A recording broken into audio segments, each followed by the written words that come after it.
In this video, we're going to start to add in some additional styling to our application.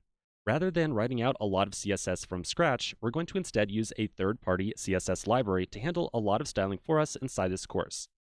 Let's first begin by taking a look at the documentation for the styling library that we're going to use. Inside of a new browser tab, I'm going to navigate to bulma.io.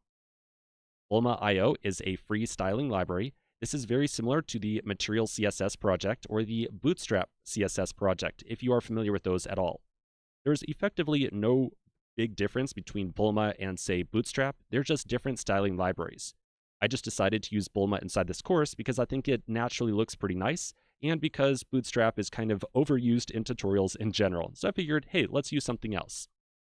Let's take a look at the documentation on this page and understand what we're going to more or less turn our form into. On the top left-hand side, I'm going to find the link to the documentation. Then on the right-hand side, I'll find the section called Form. And then inside there, I'll click the subsection called General. So on this page, we can scroll down a little bit and see an example of a form built with Bulma CSS. So if we write out some HTML and class names that look like this right here, it will give us a form that looks like that. All we have to do is include the Bulma CSS file inside of our project. So let's figure out exactly how we do that. At the very top of this page, I'm going to find at the very top right-hand side the overview section. And then inside there, I'll find the start link. So this lists out 3 different ways of adding Bulma into our project.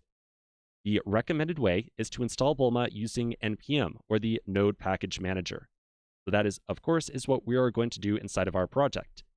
So we have to open up a terminal window inside of our project directory, and we have to run that command right there to install Bulma into our project.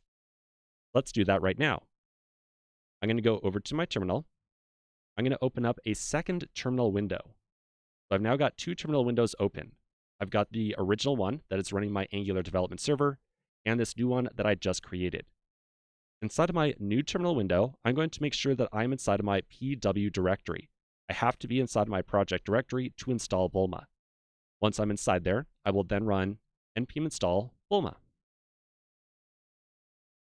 All right, so this is a very small package, so it will install in just a matter of seconds.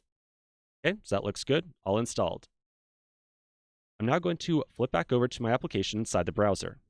So once I go over there, I can refresh the page, and you'll notice that everything looks exactly identical to how it worked before. So it turns out that the Bulma install directions right here are a little bit misleading. They really just tell us half the story. When we run npm install Bulma, that gives us the CSS files, or in other words, they get installed into our project directory, but they do not get kind of magically wired into our project.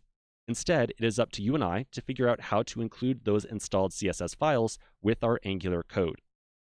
Let's take a pause right here. We'll come back in the next video and figure out how we can tell Angular to work with this newly installed Bulma CSS library.